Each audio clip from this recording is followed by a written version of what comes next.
And I'm recording it. So we'll go ahead and get the class started. And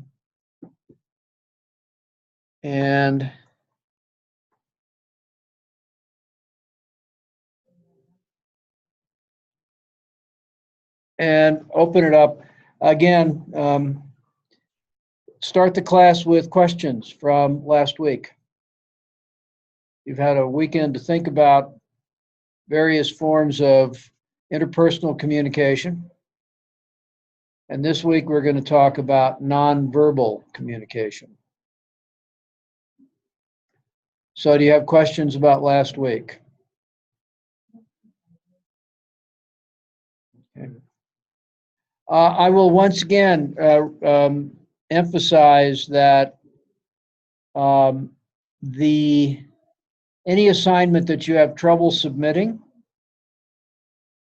if for any reason there doesn't appear to be a submission box, or for some strange reason, which it does occasionally happen with Canvas, it simply won't accept what you submit, email it to me. That always works.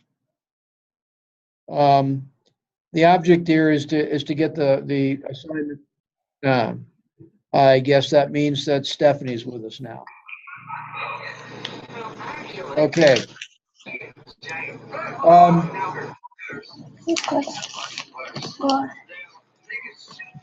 With a little bit of background noise.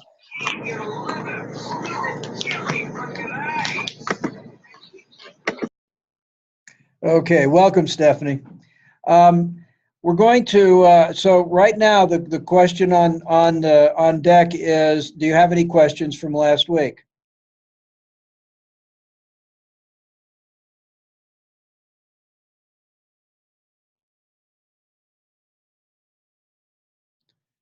If not, the topic this week is going to be nonverbal communication.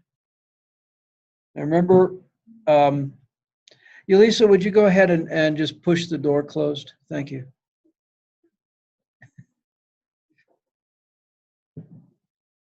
Thank you.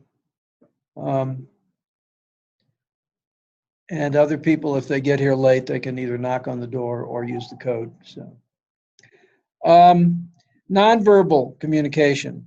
But what I would really like to do is talk a little about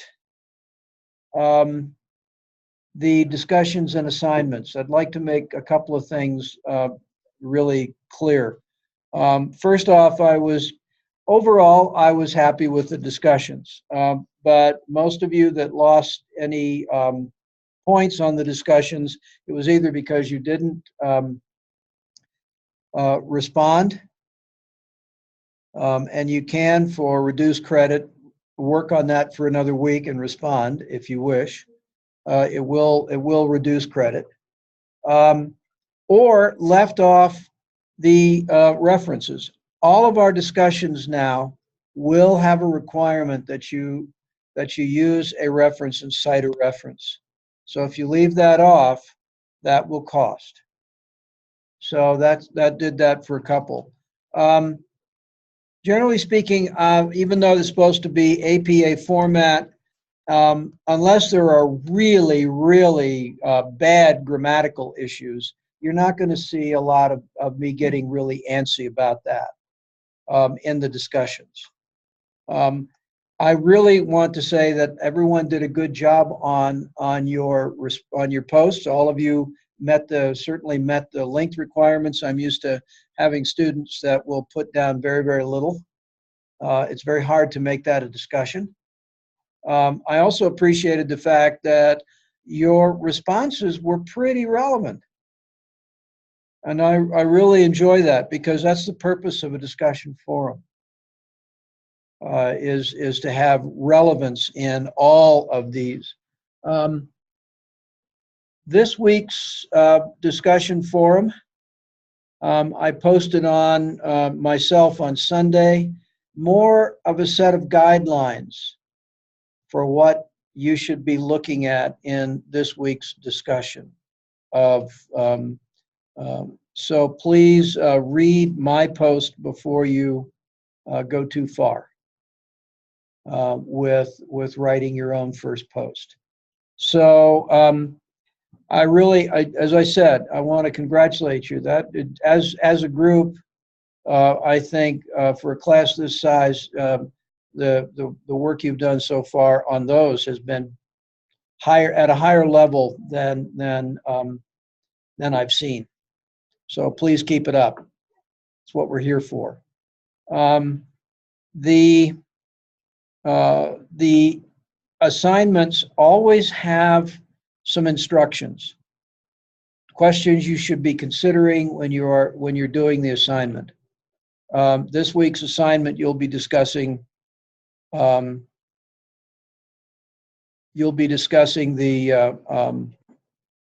Hey, Paul. Yeah. Well, I'll try. Yeah. Hey, Michael. Yes, Stephanie. Chelsea Collins or something like that just texted me. She said she's trying to zoom in and it's telling her that she's not authorized. All right. All right. Text her back and tell her that I'm about to send her the link. Okay, thank you. If you do that, thank you. So everyone else, please excuse me for a moment.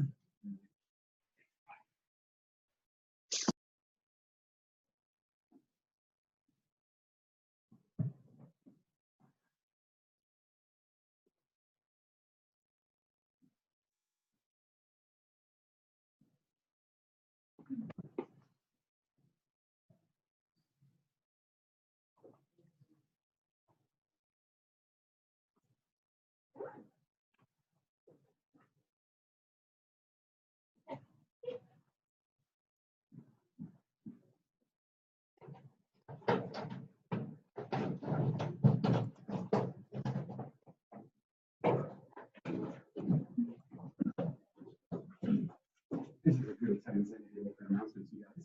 We're having a little event here on Tuesday, Wednesday. Warm feelings about the Cold War. Anyone remember the Cold War? No. Anyone ever lived through the Cold War? Oh my God, you're gonna freaking love this. What we're doing is a lot of the forming of that movie. It's a bunch of it's basically living in the future, and he goes into the world. No spoiler alerts. It's all good. And he experiences all these old video games. So a lot of this stuff comes from the Cold War. So what we're going to do is tomorrow night after class, we're going to be watching The Hunter House. You want to see The Hunter House? Great movie. Then the next night we're going to be watching War Games, which is about a kid who basically accidentally almost starts World War III with his computer. We're also going to be in here. These two screens are still setting up. We're going to be playing Missile Command. All the 2600 games we're trying to defend Southern California from nuclear strikes from Russia. Isn't that crazy? That there's a video game made about that? That's my childhood. It was all about second power, and it was really terrifying. And it's hard to describe to people now. There's so much stuff going on with terrorism. And people are like, oh, the school shooting is probably going to end. Dude, the world has been, we thought the world was going to end many times before, and we got through it just fine. The whole world was like mutually assured destruction, and it's 30 years ago that thing ended. So in any event, it's supposed to inspire you guys, and it's supposed to help you feel better about the future, and it's going to be super fun. It starts tomorrow. There'll be cotton candy around. You don't have to do anything special. We're just going to watch movies after. I'll post it on Facebook. I'm almost jealous that I can't make it. Cool. It's going to be so much fun. Yeah. Yeah, I can't. I'm busy tomorrow night, so I can't make it. I'd love to, though. Will for people's experiences. Make sure you can turn it All right, up. great. All right, super. Thanks, Paul.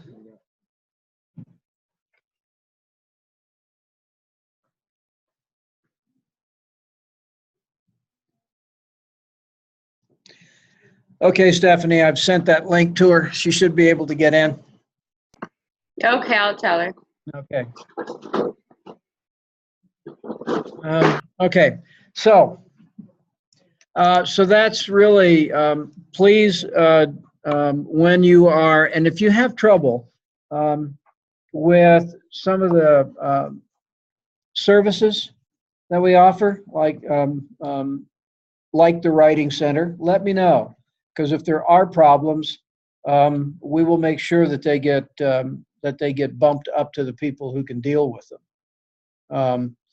Because those services are really important. We used to have something, some of you may remember, Smart Thinking, which we used to have, which was a way of reviewing papers, but it was so limited that it was almost useless. So we have gone now to the Writing Center here, and I think it's a much better experience for everyone. So nonverbal communication. There's so much that can be said about nonverbal communication. Remember, I said last week 93% of our communication is nonverbal. Your textbook says that some people say that as much as 90%, and then the author says that it's probably closer to 60%. I think that's old information, and I think there's a lot to do with it. And nonverbal means basically anything that is not involving words. And that includes things like AMSLAN, American Sign Language. It really is anything that involves anything that's not a word. Remember, words are merely symbols. Symbols that have a meaning to those of us that speak the language that the word is a part of. And those symbols change with even in cultures that supposedly speak the same language, the meaning.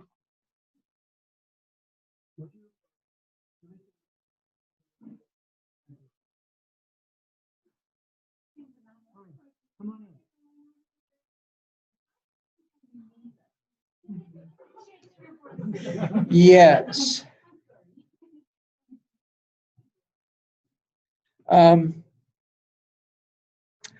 So even those symbols, those words, have different meaning. One of the most startling of those was my wife and I lived in Australia for a while, and in Australia, I made the mistake of referring to a fanny pack.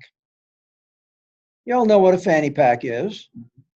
Well, unfortunately, the word fanny has a very sexual connotation in Australia. And when I referred to that, especially in this group I was talking with, which included people ranging from my age to my parents' age, the older people almost had heart attacks that I would say anything like that in public. I got quickly educated. Pardon? It refers to the female sexual genitalia. In Australia, yes. Yes. When you go to Australia, don't use that word. No,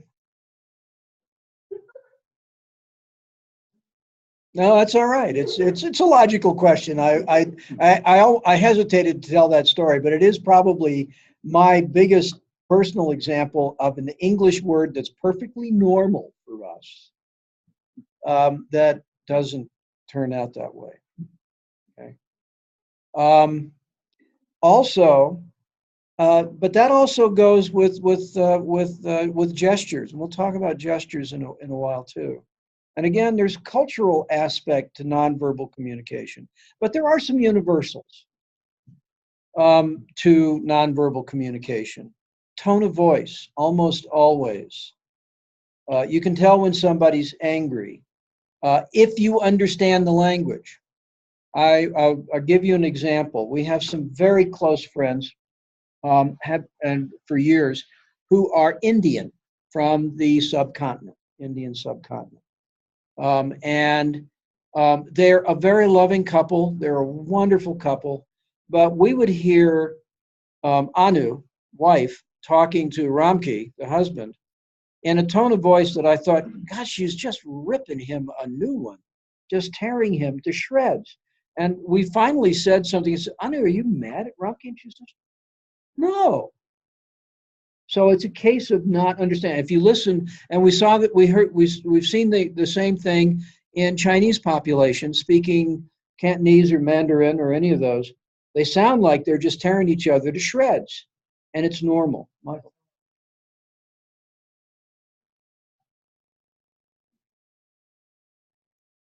Yeah.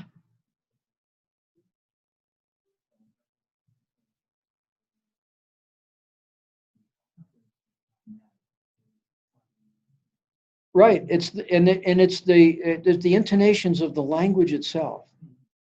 And so there is one of the biggest parts of miscommunication between people from different cultures.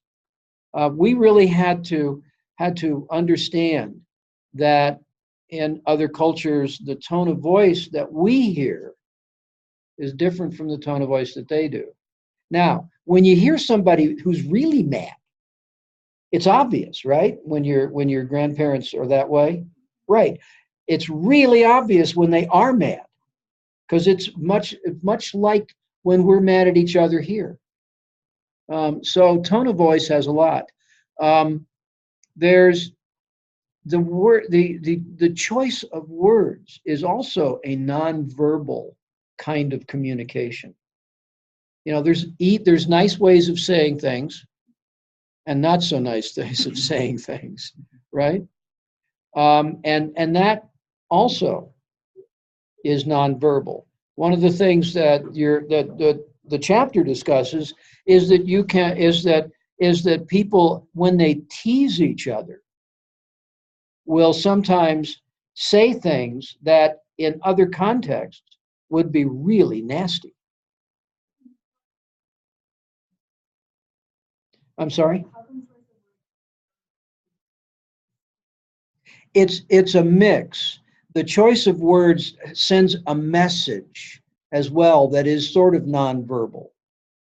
Okay, there's a subliminal message that goes out. And so we can, because there are lots of ways that you can talk to people. You can look at your children and criticize them, and many of you have children, so you know what I mean. You can look at children and you can say you want to correct their behavior. You can say it nastily or you can say it nicely. And you can even try to keep the same tone of voice, but the choice of words sends a different message. Yeah. So that's what I mean by that. Yes, it is verbal, but again, there's a subtext to it. Facial expressions. We all know that. Comics, comedians use facial expression, and they can say things. There was they can say things with very little inflection in their voice, but just the look on their face tells you that they're just being hilarious. On the other hand, back in the 60s, there was a comedian by the name of Bob Newhart. And some of you may have ever seen him, I don't know, or some of you may remember him. He started life as an accountant. It's hard to imagine an accountant comedian. But he would deliver this droll, deadpan thing, his shtick. And his tone of voice was so subtle that people just would roar. It was funny. You go back and read the words on paper, and not so funny at all. But it was just his deadpan delivery in that he would come on stage with a button-down shirt and a tie and a suit, looked like an accountant. That's what he was. And when an accountant starts making jokes, there's a little mental switch because you don't expect that. Now, I've known lots of accountants, and some of them are quite funny in private, but very seldom publicly. So tone of voice and facial expression are a big part of it. If you go back and and ever have a chance to see some of the old silent movies, facial expression, body language was all of it. They would occasionally flash a panel with some words on it. A number of years ago, which is to say in the 70s, I believe, Mel Brooks made a movie called Silent Movie. And Mel Brooks is a New York Jewish character who writes things from the Jewish humor perspective. And that's not to be critical at all. It's just that kind of humor. And his whole movie was this. There was only one spoken word in the entire movie. And being Mel Brooks, what he did was he had that word spoken by a mime, someone who never spoke a word on stage. And that was the only spoken word in the entire movie. And it was a hilarious movie, but it was all facial expression, body language, movement, and it was really well done. That's not something that you'd want to see a lot of, to tell you the truth, anymore, because we rely much more on movies with sound now. But nonetheless, the impact can be pretty great. If you get a chance to see some of the old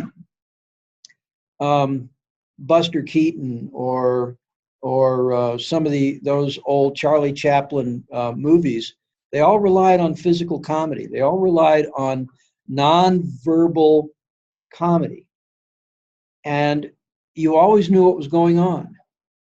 And the only current actor I have ever seen able to do that is actually Johnny Depp.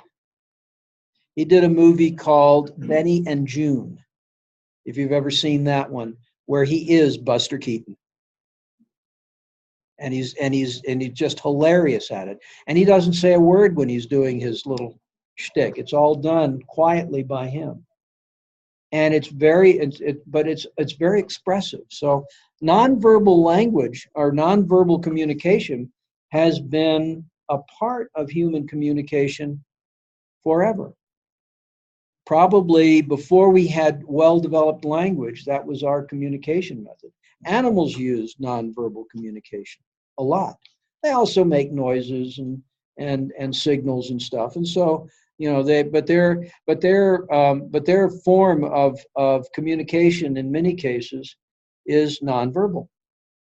Anytime you've ever seen a flock of birds just all of a sudden change direction, or a school of fish just switch direction, there's no vocal communication that we know of on those. So it's not at all uncommon, and we use it all the time. A look. Every parent knows this one. Your kid does something and you go. It's not much of a change, but you can see it. You can see it in the eyes. You can see it in the set of the face, maybe the tight jaw, or the expression when they've done it again. We all did that. We've all done that. All of us who are parents have done that. All of you who will be parents will do that. I guarantee it. It's going to happen because we use it. It's a very effective tool. It's a way of expressing a feeling. Or we might look at someone and give them that expression that says, oh, that was fantastic. And that just happy look. You don't even have to say it out loud. Kids pick it up. And babies start off with nonverbal communication. They don't know how to use their vocal cords other than to, there is some vocalizations, but crying is not a word.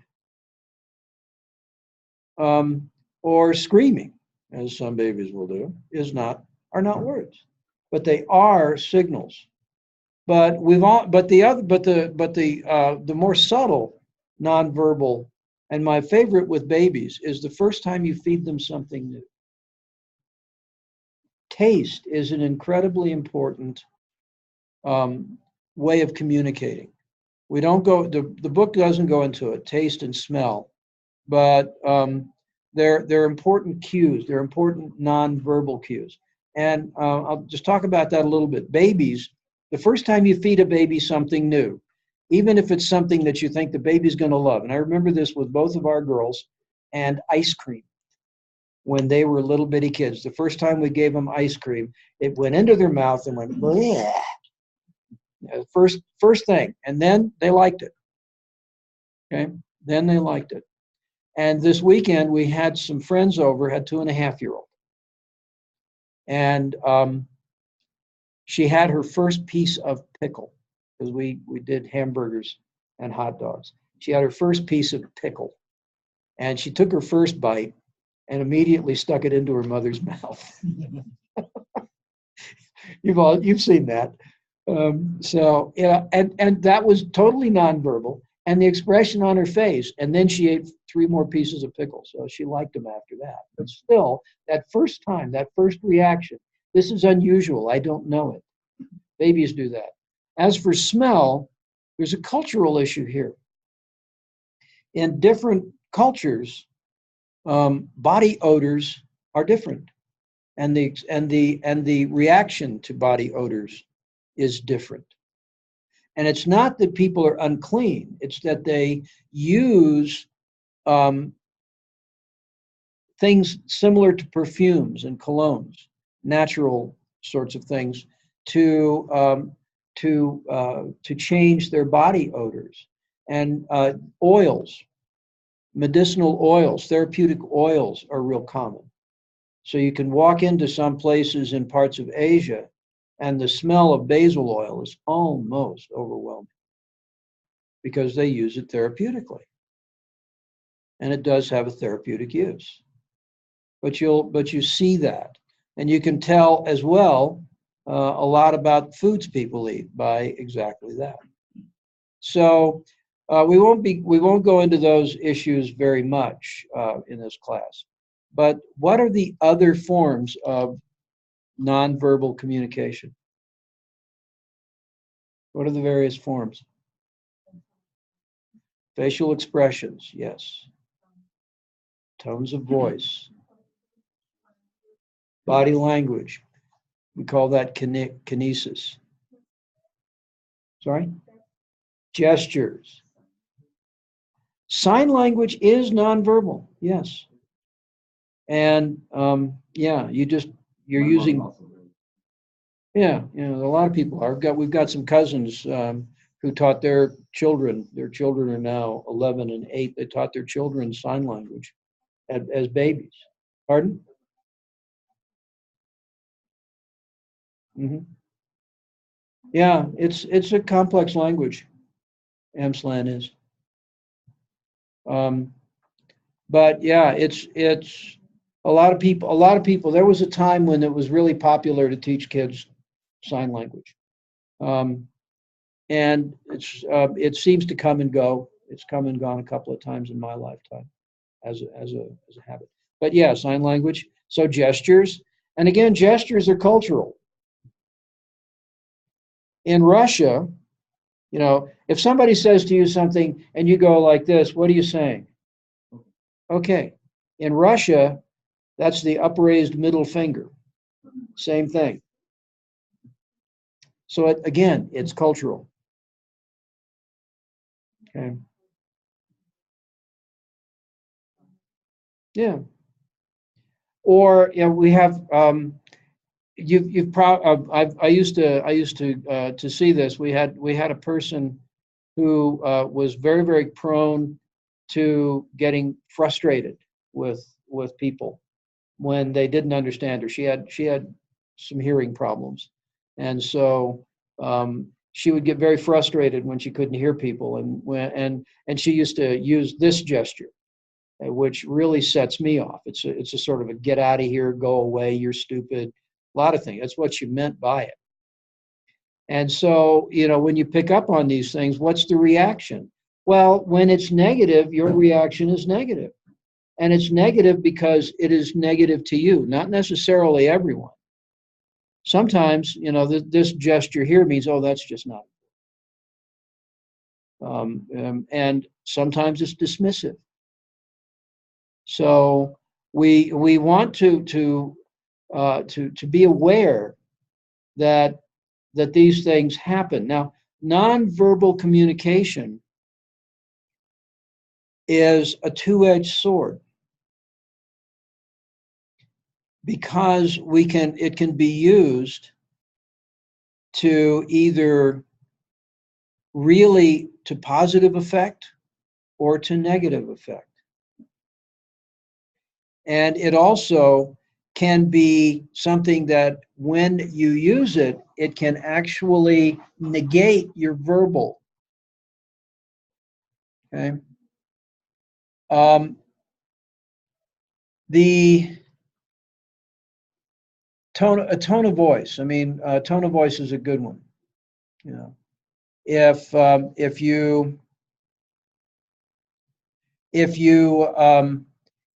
your tone of voice is very, I'll say snide. You know, you say someone that if the words were written on paper and just read by you, they would sound like they were praise. Oh, that's great. Oh, that's great. Oh, that's great. So my tone of voice, I had two different statements there.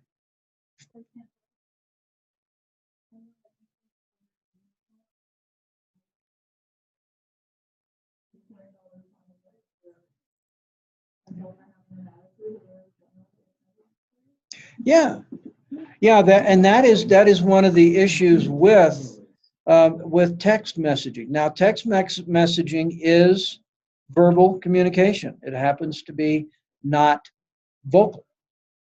Okay, so with vocal communication, the term is vocalics. It's how we deliver that.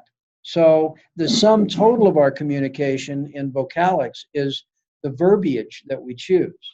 And remember, I said you can choose words that are loaded with meaning that could be taken positively, but also could be taken negatively. But you can also choose tones of voice that imply what you mean. One of the biggest problems I see people have, and virtually, I see this a lot, is that people will not listen to their tone of voice. And why not? Well, because almost all of our non-verbal communication is, I won't say involuntary, but it is less voluntary. It usually is, it can be habitual. It can be something that we do without thinking. People, it's not that you can't control your body language and your nonverbal communication. It's that most people don't know how. Actors are good at this. People that are counselors, good counselors, are good at keeping all of those emotional feelings out of their communication to try and work with their clients. Other people that are that really learn to control their nonverbal communication are professional poker players, for instance. We have the poker face, right? The one that betrays no emotion. And we also have people that have to deliver messages. There's a whole group of individuals who are the spokespeople for, say, politicians. And they have to stand up and say what their principal, their politician, wants delivered as a message, but they have to deliver it in a way that takes their own feelings out of it. People have feelings, and sometimes they have to set them aside because of their job. I remember years ago when Ronald Reagan was shot. Now, you all know Ronald Reagan was one of our presidents. He was president from 1980 to 1988. He was shot in an attempted assassination. And his one of his close advisors, Jim Brady, was also shot in the head and was not expected to survive. And when Mr. Reagan apparently was a lot closer to dying himself than anyone knew at the time. But he went into surgery, and when the surgeon came out to talk to the press and deliver, the news as to what was going on with President Reagan, one of the reporters asked a question that I thought was the dumbest question I've ever heard at the time. This reporter said, "Well, what does Mr. Reagan think about what's happened to Mr. Brady?" Well, and this doctor looked at him and kept an absolutely straight face. I admire this guy to this day. He kept an absolutely straight face and he said, "Well, sir, you have to remember the president's had a rough day." And I think at that point he realized, the questioner realized that it was really kind of a dumb question. Because most of the other, I remember the picture, a couple of the other reporters were looking at him sort of like, what? That expression, a very good nonverbal cue that maybe you just stepped over a line that you shouldn't have. So these are the things that we see. And people can keep control, but most of us don't do that because we don't have to, or we don't think we have to. But we all know what happens when we're having a disagreement, say, with someone close to us, a spouse, a parent, a child, and we say something without thinking, and then as soon as the words come out of our mouths, we know, oops, because it just happened. Or we might have an expression. Somebody says something, and we go, oh, not again. You can see that expression. You don't even have to say the words. And it might set the other person off because you've just communicated a very negative response. But body language tells us a lot. Why do we care about that? Well, when we're working with people. We're working with, in the medical area, and a lot of you guys are medical in this class. In the medical area, you're working with patients. You're working with people who, people don't come to see you when you're working in the medical arena when they're feeling great. They're sick, or their kid is sick, or their spouse is sick, or something. So they're upset. So you have to understand that they're going to say things that they probably wouldn't say to you under other circumstances, quite frankly. And you have to be able to not react to that. So we have to control that to some extent. But we all have reactions. I mean, most of the time, these reactions can be involuntary. Sometimes they're necessary. Your kid starts to run into the street. You're going to yell at them to stop. And you're going to yell at them very loudly and in a way that you hope is going to get them to listen to you instead of saying, hey, and charging on, which is what the kid might do, again, out of reaction. But nonetheless, that happens. Or any other thing might happen.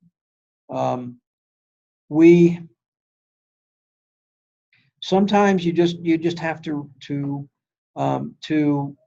understand that these kinds of involuntary nonverbal reactions will happen, and we have to understand that we send a message, and sometimes we may find ourselves having to explain, and it happens a lot. Nonverbal, as I said some classes ago, my wife and I have been married for more than 40 years. We're still learning each other's nonverbal cues. after 40 years. You know, and most of those 40 years, you know, they've been pretty much together, but we're still learning those. And so, again, we make assumptions. One of the biggest problems with nonverbal communication is that people make assumptions about what that means, what they mean.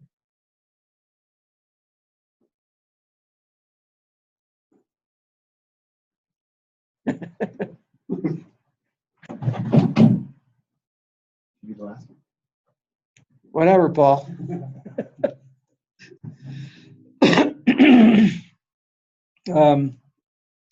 But where was I? Learning. One of the things that we need to learn our own nonverbal cues. There's lots of ways of learning that. One of the things that we have, facial expressions are that. We all know that. Surprise, our eyes get big. Sometimes our mouths might drop open. Anger, our eyes generally narrow a bit. We might turn a little red. You know, we might flush a bit because our blood pressure is going up, because we're having an involuntary autonomic response that is causing us to react that way. That's one of them. Stance can be anger.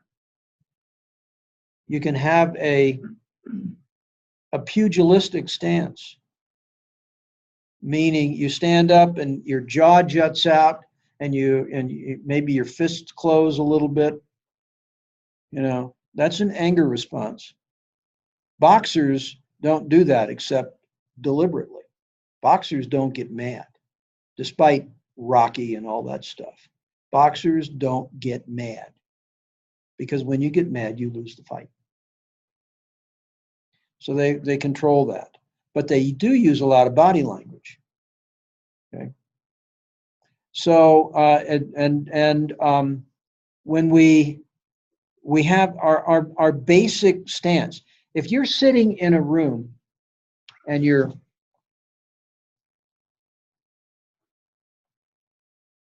sort of looking down and hold in on yourself, what does that say about me when I'm doing that?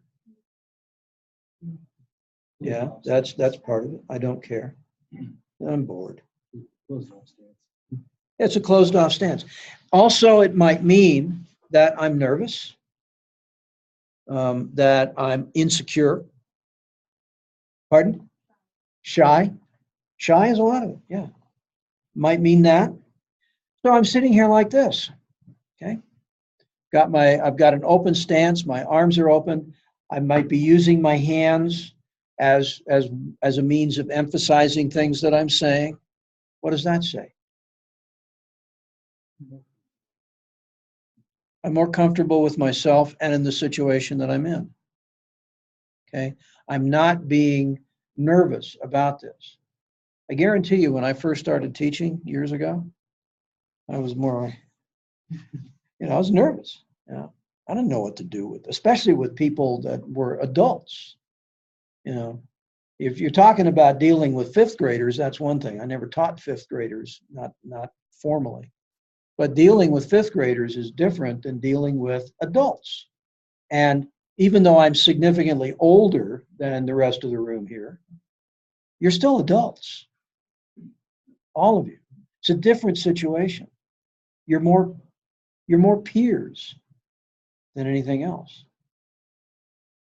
And of course, my job, as my philosophy of my job, by the way, is that I'm here to help facilitate your learning, to be a peer. The word mentor comes in, but it's more than that. Guide, facilitator, helper. Yes, I do have to make some judgments. I have to give you grades. So that's always, that's a part of it as well. So that takes it to a different slightly level, but it's a different way of looking at things.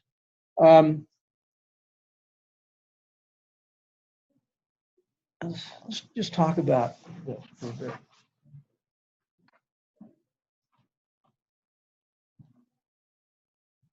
this stance. If I'm standing like this in front of you, what do you see? What do you think? And don't say an old guy with a beard. Pardon? Authority. What about this? Power. This is power. If I were female, this would be the Wonder Woman stance. Right? You guys learn it. I'm telling you right now, learn it. Because you want to walk in looking like you're confident. It's a stance of confidence. And it says, I'm competent, I'm capable, and you want to hire me. That's what it says. And for guys, you don't need to stand like this. And you know, because this also, you throw a cape on me and I'm Superman, right? But you don't need to stand like that. But if you are standing as an open stance, it is a stance that says, I'm confident, I'm capable, I'm willing, I'm the person you want. So the stance has a lot to do with it. But if I'm standing there like this, what does that say? It's very different. Less confident, more Yeah, less comfortable. yeah. Sort of like, if you can't stand up straight, what's going on? So you need to learn to do that. Now, I tell you, the older you get, the more likely you are to do this because life does that to you. But nonetheless, work on it. That's a part of body language. This is kinesics. Body language.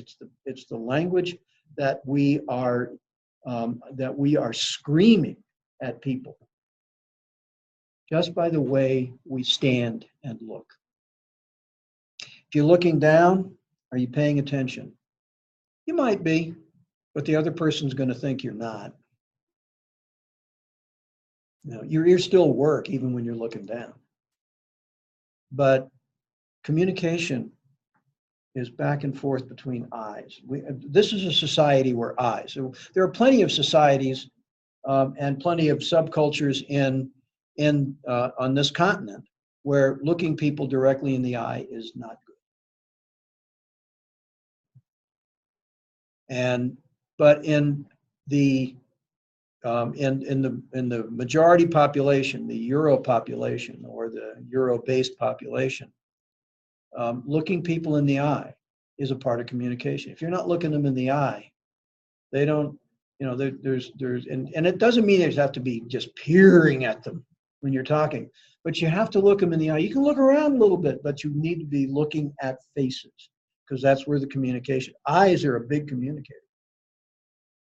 Very subtle differences in your eyes can say, yeah, this is really interesting, or you're boring. Can range all through there. There's just want to, as a slight aside and a bit of a funny story. Anyone ever heard of the Ig Nobel Prizes?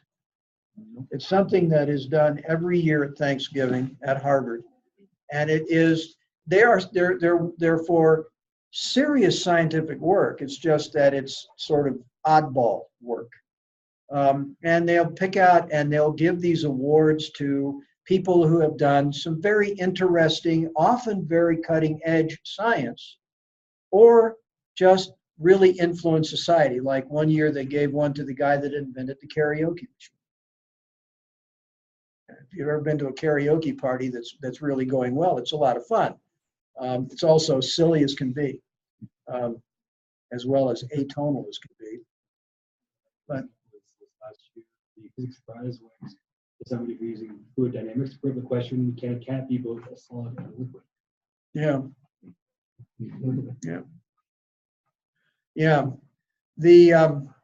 But the problem was at the prizes, the scientists can get verbose. They can talk on and on and on, and getting them to shut up sometimes is really kind of difficult. It's a real trick. So they've got it down. They have a little 8-year-old girl, little pretty blonde 8-year-old girl. They find one every year, and they train her. After somebody has started speaking and gone on for about 15 seconds, she'll stand up and walk toward them saying, "Please sit down, I'm bored." And it's funny to watch because these guys will start talking and they'll look over and this girl stands up and starts coming and they'll say, uh-oh, you'll just see it. You can see it on their faces. Body language is all of a sudden, I'm finished. But it's really kind of a good way to handle it. Because who's going to argue with a pretty little girl, right? Saying something funny to an adult. And they're trained to be very persistent until they go sit down.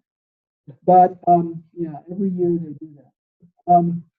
But there's a lot of but again, it's not only not only the words she's saying, but in this little 8-year-old voice, telling an adult quite clearly, please sit down, I'm bored. Very well done. The verbal part of all of this is secondary often to the nonverbal.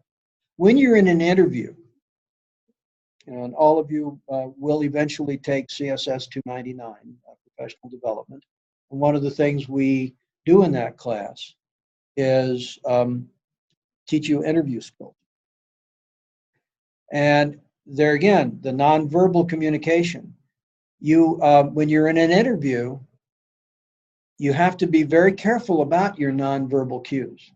That's one of the reasons we teach the power stance and so forth, because we want people not to be, people to give a good physical impression. But all of those, and here comes Amanda. So we'll just wait. The 2017 Ig Nobel Economics Prize was presented to people who did research for experiments on how contact with a live crocodile affects a person's willingness to gamble. Okay. They've gone a bit afield in the Ig Nobels. Hi, Amanda. Now's a good time. Now's a good time.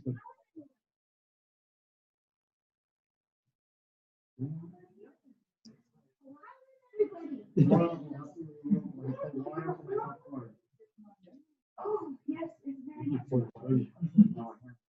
Okay.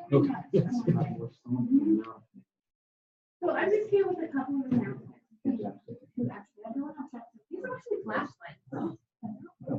You It's can like have one when you are into a pre-grad status.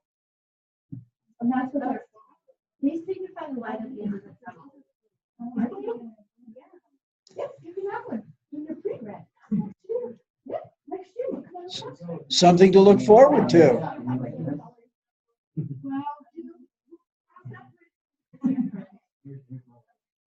Awesome.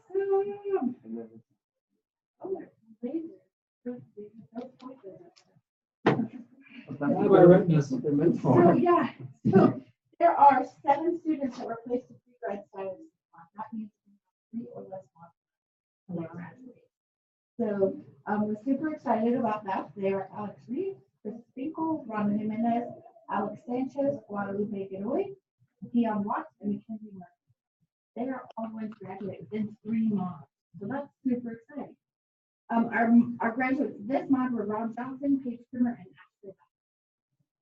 So soon you will be getting your flashlight to signify the line at the end of the tunnel. It's not a train. It's the end of your degree. You're almost done. So it's coming. So that gives you some. I'm not teasing you. It's something to work toward.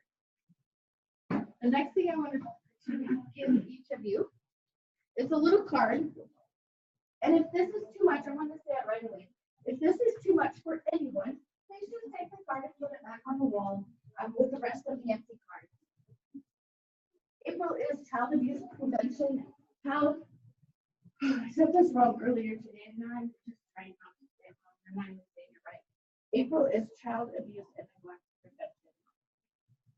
In the education department, the wall that's on the other side of my office, there's pinwheels and a whole bunch of these, and we all play a role in the prevention of child abuse. So I want you all to mindfully think about what your role is in preventing child abuse. How can you do that? And what do you probably do? Again, if it's too much, put the blank one. There's a in the window of my office, put it back if you don't want to do it, or it's too much. If you do it, please staple it to the wall. There's a stapler there. So earlier today, people are like, well, what does that even mean? Like, I won't beat my kids. Well, okay, there you go. But you know, as parents and neighbors and friends and family members and educators and students and all of the things that we are in our lives, what capacity do you have to prevent child abuse? Really, it can be as simple as helping new parents in the grocery store. When you see someone struggling with a child, help them in the store. You know, the Facebook video that went viral a couple weeks ago was the lady carrying a baby while the new mom shopped because the baby was screaming and mom was shopped. So those types of things. What can you do? What can you personally do? What do you pledge to do? So that's what that is. Okay. Thanks, y'all. Thank you, Amanda. Thank you. Thank you. So it's just about 7 o'clock. So this probably is a good time to go ahead and take our break, our only break in the evening class. So, pardon? Okay. Yep. We'll take a break at this point. Come back. We'll start again at 7:15. Okay. And Chelsea and Stephanie, I'm going to I'll leave the class going, but I'm going to shut the recording off for now. Okay, let's pick up class again.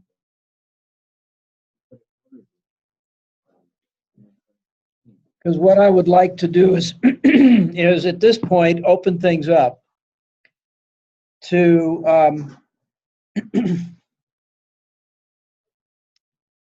to people to talk about their experiences with nonverbal communication. And well, that's nonverbal, right? Yeah.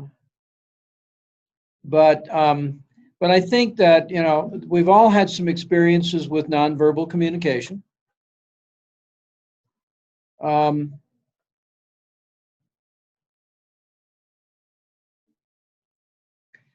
And I'd like to hear what some of your experiences have been.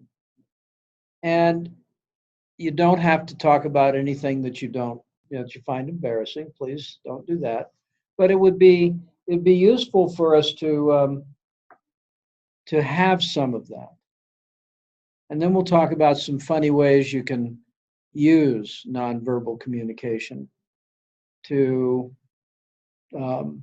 modify just a simple sentence and change its meaning entirely. Okay. Okay, go right ahead, Amber.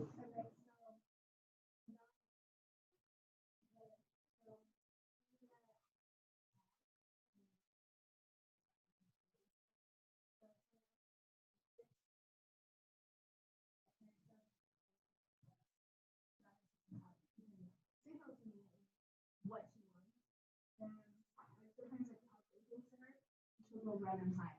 But it's the same thing I said to her, like, yes, don't do that. You know, but sometimes I guess like someone voice can make her like go through it from like hide versus like just that's on that. Okay. Well, there's nonverbal. You know, running away is is something that kids will do, or they'll pretend they didn't hear you.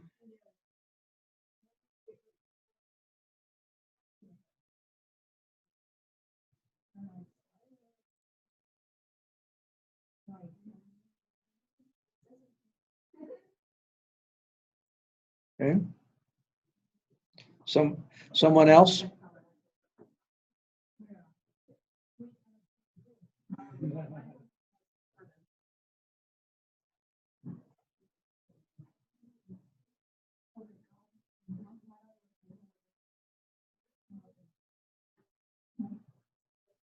Well, you know the mother's curse. Yeah. Yeah.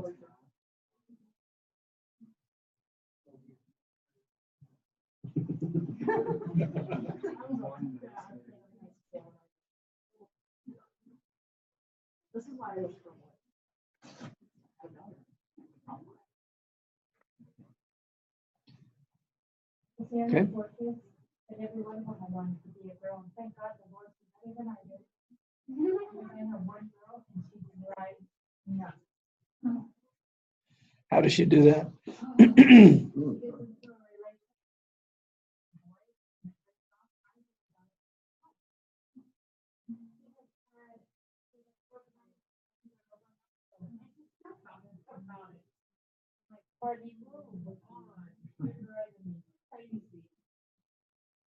Do you think there's a deliberate factor to that? Okay.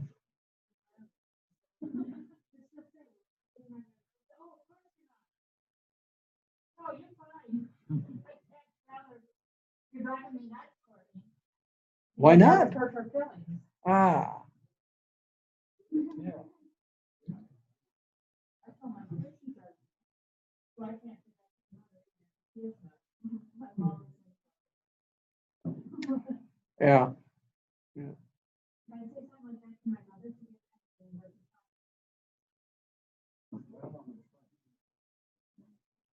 I said that to my mom. Because she knows she. Okay. Well, you're saying, now that's verbal. We're talking about the nonverbal. Now, Hope, I heard a nonverbal tone. Yeah. Yeah, right. Oh, no, you're not driving me crazy. Oh, yes, I am.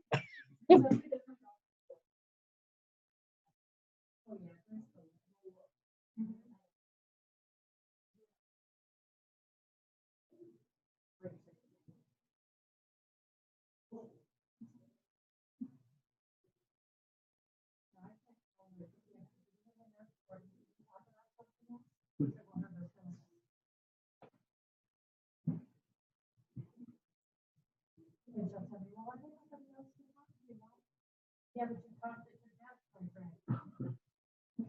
And how old is she? 22.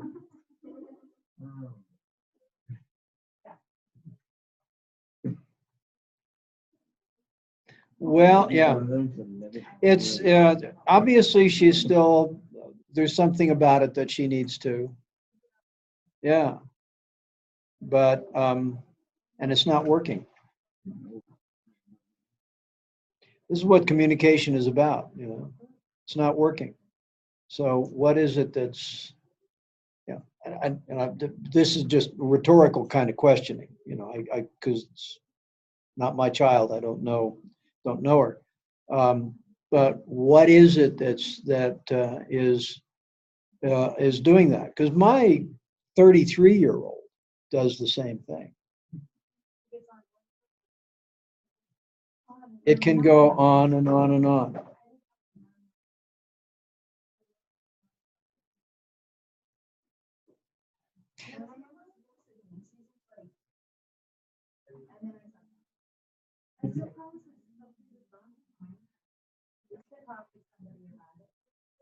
But it's been over a month now. Hmm. Can we move on? And she's not picking up on your cues.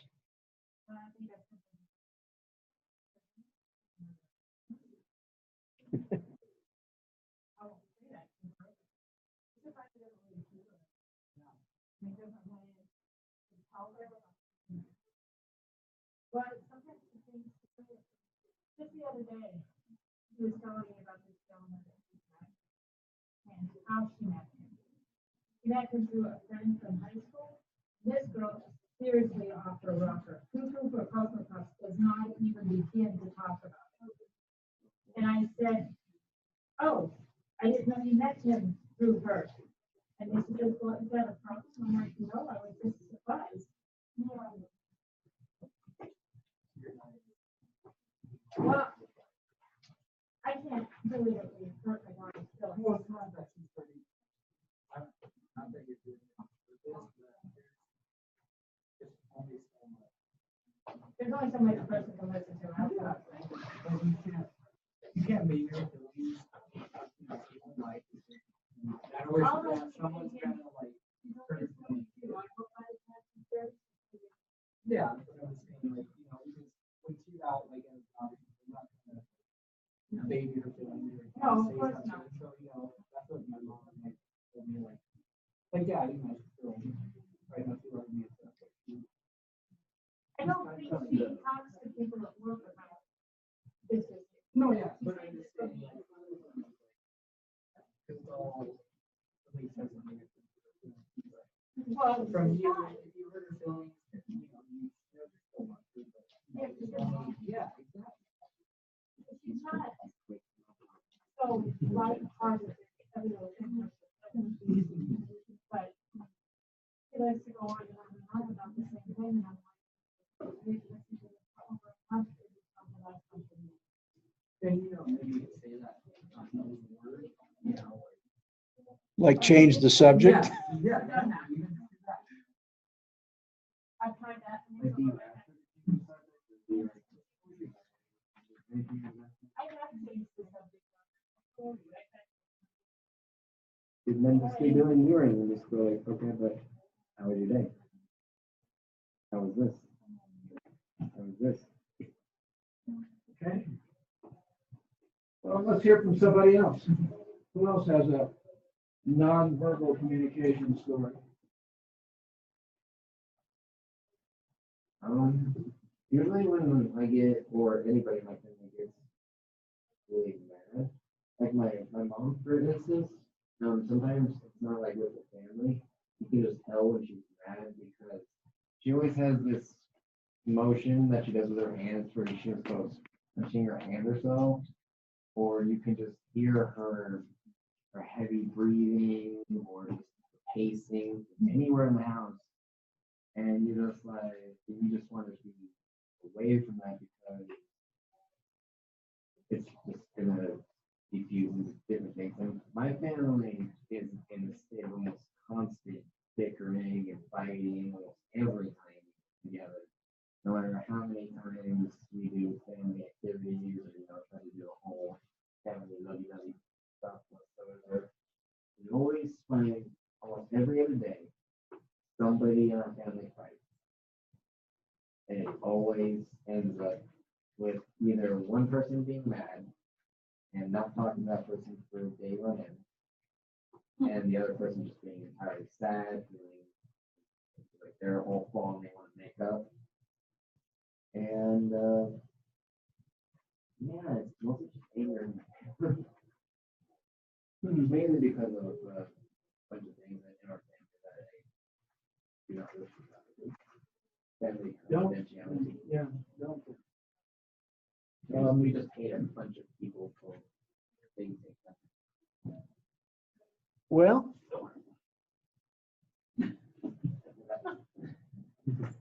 you all right? Yeah, All right. I was waiting for it. Yeah, so there are lots of cues. And in families, we learn to recognize them in ways that outsiders might not. But there are some sort of universal body language things. And some, we teach this to our kids. I mean, I know that we've taught our kids some. My older daughter, my 33-year-old, works at Ridgeview Classical School here in Fort Collins. She runs their theater group, does all their technical theater stuff, lighting, sound, and participates in built sets for their plays. Very talented director. And she also is in charge of monitoring the monitors at the school for people when they come and go. And she's very good friends with one family. This is a large family. They have 11 kids. So it's a good sized family. And they're all really fantastic kids.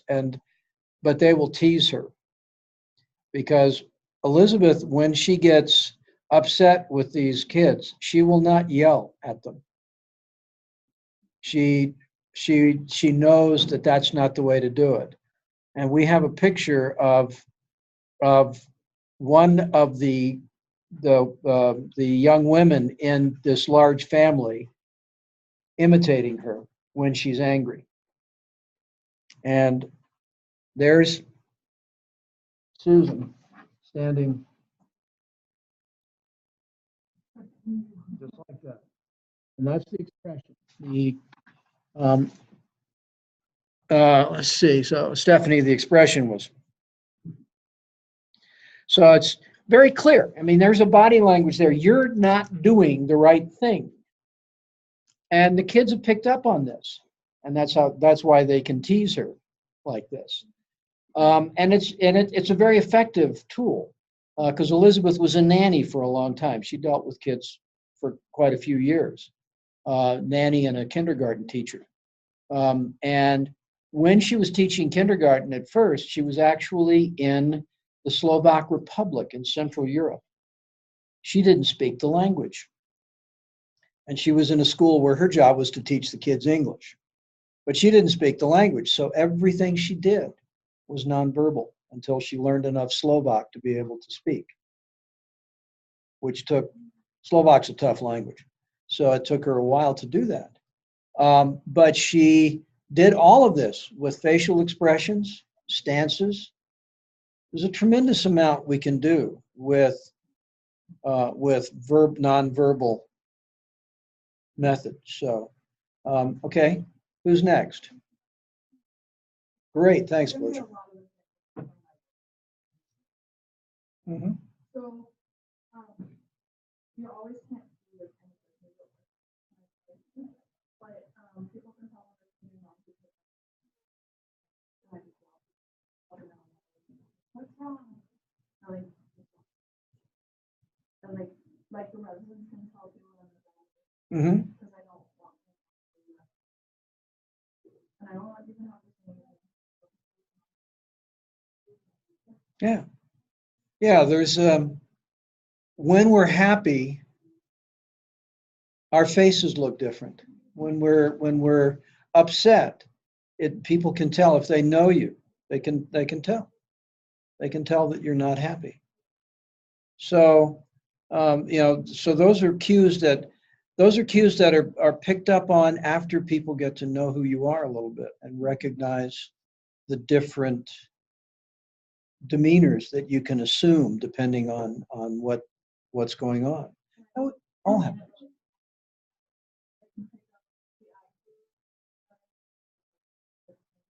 Mm-hmm. Yeah.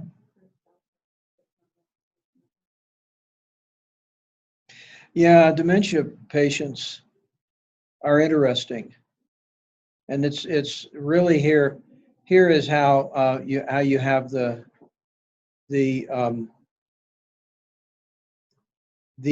issue of the behavior of people that have some sort of brain injury, and dementia is a form of brain injury. Depending on where people who do have brain injuries, depending on where that is, it'll affect either their ability to speak, to verbalize, or their ability to pick up on nonverbal cues, because it's two different sides of the brain that are responsible for those kinds of communication. The other thing is that if you really want to get a person, for those of you in the medical field, if you're dealing with dementia patients, I'll tell you a great story. This is at a nursing home, a very nice nursing home down in the metro area. And they would bring in every Saturday night, they would bring in some form of entertainment for the residents. And they had a dementia care facility there. And there was this one woman that they had who never, ever spoke. She would not say a word. She would come, however, to all of the entertainment Saturday nights, dressed to the nines, formally dressed. And they had brought in a pianist one night. And this pianist played opera. And he started playing a piece. And this woman, who had never said a word to anyone at the place, stood up, walked up to the piano, sang this operatic aria completely and perfectly. That's what she did for a living. She'd been an opera singer. She had dementia, but when he played this piece that she knew, she stood up, sang it perfectly, and then went and sat down and never said another word. So it's different parts of the brain. So for those of you going into medical, when you're dealing with head injury people or with dementia, ask them to sing something from their youth. It's amazing what they can do because it uses a different part of the brain. It's a really amazing observation, and it's there. Yep. Bye bye, birdie. Yep.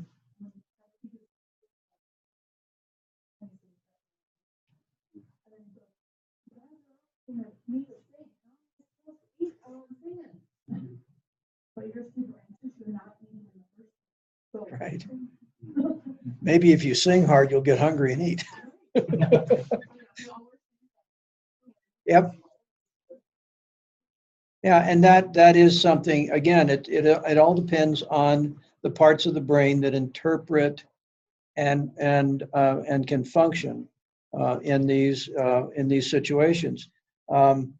Part of the discussion in chapter 4 is the authors talk about the fact that some stroke victims, depending on where the stroke is, will lose the ability to speak.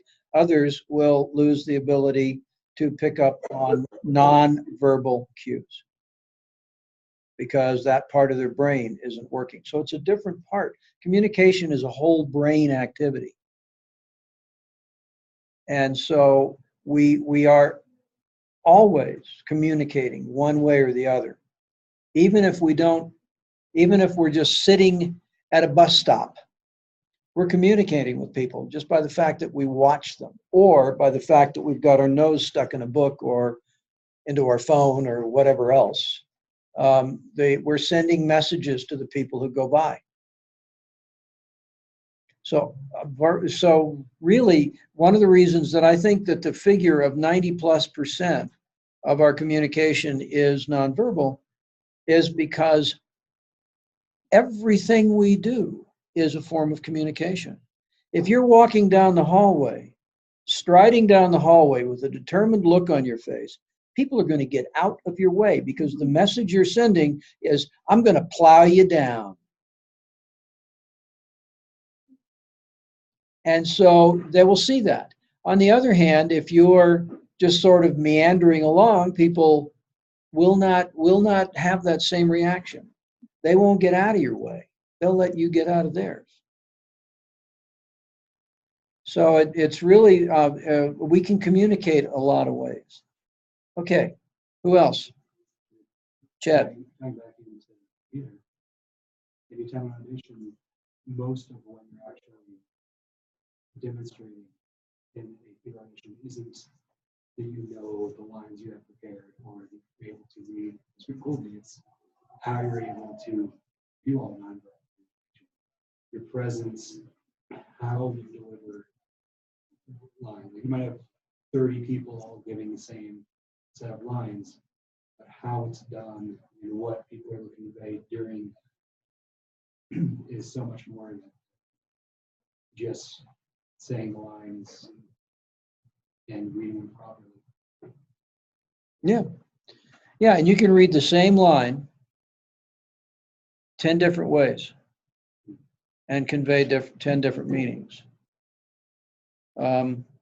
If you see, if you do theater, if you go to theater and you see a lot of pieces that are commonly done, and Shakespeare's a lot of it, some of the older Broadway plays that are that you don't have to pay huge royalties on anymore are often repeated. And every time you see it, you get a different message. Shakespeare's play Othello, okay? One of the characters in that, Othello himself, is black, okay, in Shakespeare's play. Recently, they inverted it. And the only white person on the cast was Patrick Stewart playing Othello. Everybody else was black. And it really did change the way it was done quite a bit. It changed the look of it. For people who were familiar with the play, it was a very different one, all because of the nonverbal here. All of a sudden, we reversed it. The most popular play on Broadway at the moment, Hamilton, is a black cast playing all of our Revolutionary War figures, except for one. The only white person on the cast plays King George. Everybody else is black or a person of color, black or Hispanic. And it's a very different view of what was going on 200 years ago, 240 years ago now. So it's very different, very, very different. And all of that's nonverbal. All of that is nonverbal, and it sends a different kind of signal. So there's a lot that theater is good for. Acting is mostly nonverbal. If you look at a play, the people are moving around, and people are involved in all sorts of motions, and their words are important. Their tone of voice, however, the paralanguage, changes the meaning. And that's what actors, when they reinterpret a play, are using exactly the same language, like Shakespeare. When they reinterpret it, they use paralanguage and other nonverbal cues. In this case, costuming. If you look at West Side Story, which is not Shakespeare, except that it is Romeo and Juliet, set in New York with the gangs. So it was a redoing of that in a totally different context and a different story. And of course, not all the same lines, but it was exactly that. It was a different rendition. So there was a lot it was a recognizable story. You knew exactly what was going to happen. And yet the story was very different because of the way it was structured. So, pardon? Yeah. Yes. Yeah, it does. It does. I can remember we went to a play in North Carolina. It was not a pleasant play. It was excellently written and performed, but you walked out and you said, I never want to see that one again. It was about two people fighting. It was a marriage falling apart. And at one point, one of the male made a remark to his wife and turned and walked out, and the wife grabbed a car keys, a set of keys off the table, and threw it and hit him right in the middle of the back. And there was a man in the audience that lost it. He started screaming at her. That nonverbal action hit him. My wife and I looked at each other and we said, that must have happened to him. But it really was totally, there was absolutely no sound on the stage at that time. He was walking off and she was staring and she threw the keys. The only sound was the key going thunk and then boing on the floor. And this guy in the audience just went nuts. They had to take him out. He was that angry. So that's the kind of nonverbal signal that had an effect on him. Stephanie, you're on. Do you have some nonverbal stories or a story you'd like to tell us? I couldn't really hear anyone in the class, so I hope I'm perceiving this correctly, but I want to give you an example of a time I feel I used nonverbal communication in a big way. And I didn't really know that nonverbal communication was so much. I believe it's like 93% that we are non-verbally communicating without us even realizing it too.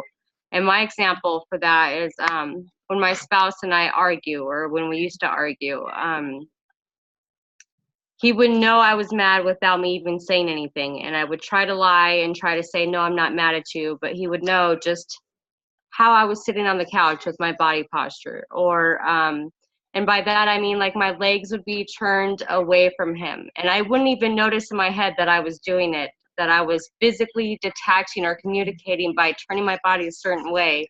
But he noticed it, and he would know when I was mad without me even wanting him to know that I was upset. He would know just because of the way my posture was. And I didn't realize it was so big until now. Mm-hmm. That's my example. That's yeah, and that's a good example of how the kinesics, the body movements, body posture, Yes. communicates a whole lot. And it's real common, especially in teenagers, it's real common because they don't know how to fight. Or they don't know how to negotiate. They don't know how to really go through a situation where there's a disagreement. And when they're talking to their parents, at least spouses have a part of an equality issue that they can feel that they have. With when it's parent to child, there's not an equality issue. Or there is an equality issue. It's just that it's inequality, and it's hard sometimes for them to do that. And your husband being able to pick up on that and say to you, yes, I can see that you're angry. That's a great way to actually deal with conflict. Yes, I can see you're angry. Let's deal with it now. And then it's solved or gotten over. So that's good that he's observant enough and willing enough to do that. So.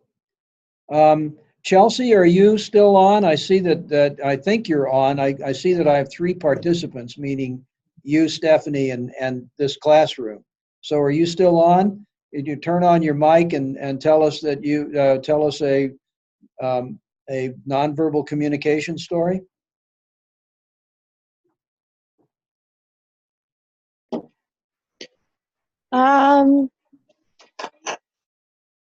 There's times where there's issues going on in the house and I just kind of back myself away from it, because if I step in the middle, then everyone knows just by my facial expressions or just the way that my body puts off my nonverbal. Mm-hmm. So Okay. just things like that. Right. Okay. So you know that's going on, right? Yeah. Okay. The thing about nonverbal communication, it doesn't have to be a bad thing. A lot of people think nonverbal communication is negative. It's not necessarily. And when we heard from Stephanie, what we heard was a positive way that it can be handled. Okay, yeah, you are angry. Let's talk about it. And then you have a chance to communicate. And interpersonal communication is really critical. And the last week of the class, there's a chapter on relationship communication and relationships. And those relationships are up, down, and sideways, all around you: parents, children, spouses, friends, co-workers, people you randomly run into on the street. There are those are kind of one way or another. There is a relationship. Even someone randomly you meet on the street, even if you only talk to them for a couple of minutes, It's still there. And how you communicate in that's important. And the nonverbal is important to that too. We see this when I was growing up in the South, segregation was still the rule. This is long before the Civil Rights Act. And there was a lot of communication that was seen there, especially in the African American population. They would walk down the street and they would step off the sidewalk or go across the street when there was a white person because they didn't want the confrontation. That's nonverbal communication, and it was a communication of fear and separation. So, that sort of thing I grew up with and saw quite a bit of, and it stuck with me.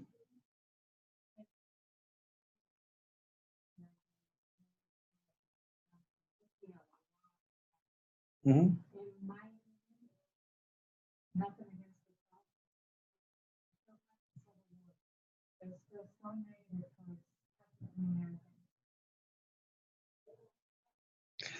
Yeah, this is that's a different topic. It can take us in a lot of interesting places. But I have a cousin who still who does not call it the Civil War, the War of Northern Aggression. Now there is a bit of communication that tells you about an attitude. There's a choice of words. We all know Civil War. Calling it the War of Northern Aggression, however, puts a different spin on it. And for those who have actually studied the history of the Civil War in detail, it's a negative spin. It really is. But, they were the losers. So, yeah, it's an interesting, and again, that is a part of nonverbal. The whole attitude, you can walk in and feel it.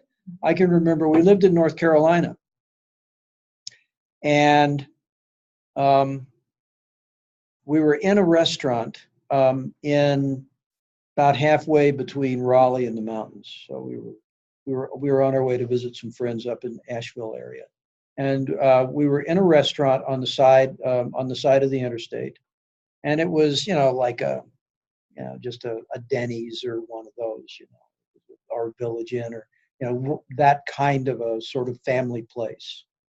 And in walks a man carrying an African American child in one arm and having another one, walking another one and holding by the hand with the other hand.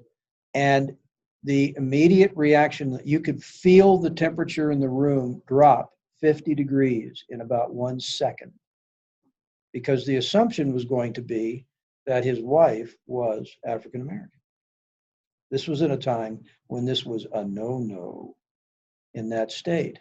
Well, in walked a white woman. So then all of a sudden the temperature rose back up because it's perfectly fine for them to have adopted these black kids.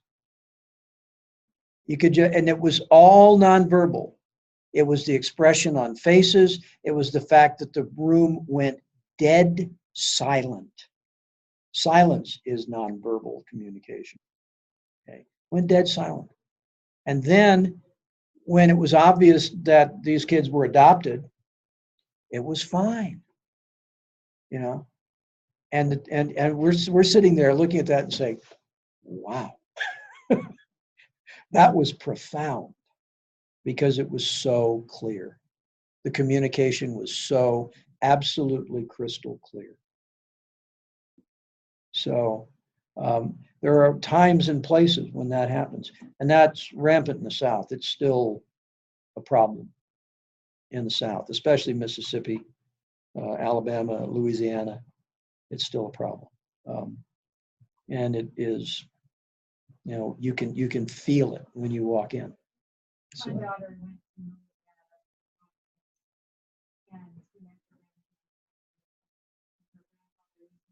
board budget, no big deal, but they do that in Louisiana.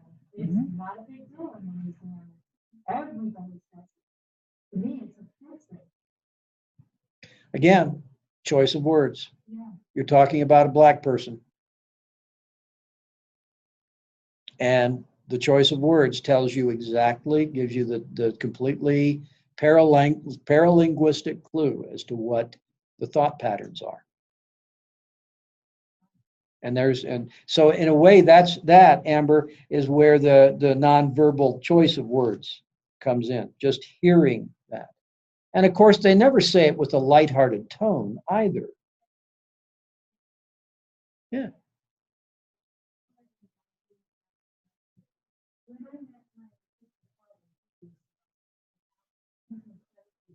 Over 16 years, I found my dad in the kitchen.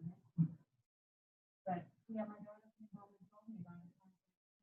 That's the way they talk to it. It's acceptable there. Mhm. Yep. That's why we haven't made any progress in 150 years on that front. But it's all about how you act. It's about attitude. So, but there's as I say, there's the nonverbal component and there's the verbal component. The choice of words says a lot that is beyond what those words are, which takes it into the realm of paralanguage and nonverbal communication. So let's see, we haven't heard from Michael. You want to say something? Mm-hmm. Well, think about it. You may find it useful in the discussion that we're writing this week. And quite frankly, it's not that you know this is not a criticism by any stretch. It's not that you don't have it. It's that you're just unconscious of what it is. And everything you do, every move you make has the potential for a nonverbal component. Even reaching for the bottle of water has a nonverbal component. So, you know, that's why the nonverbal is such a big part of it. Elisa, do you have anything to add?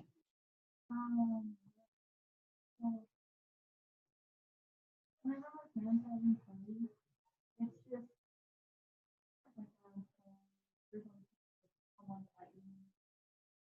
people arguing, someone crying, someone wanting to leave, and I'm just like, I don't say anything, I know I'll get in trouble, so I just walk away and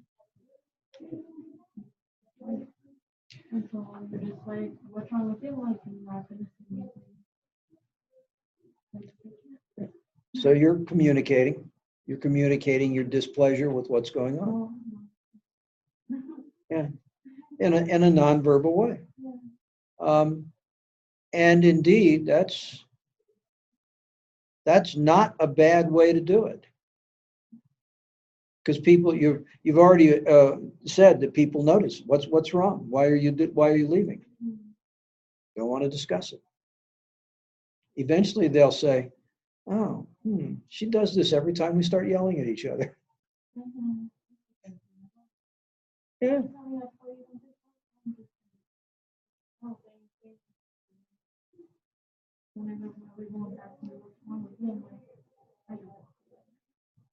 Yeah.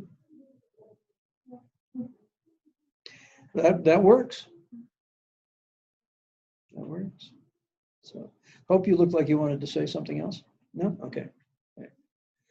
So let's look at then.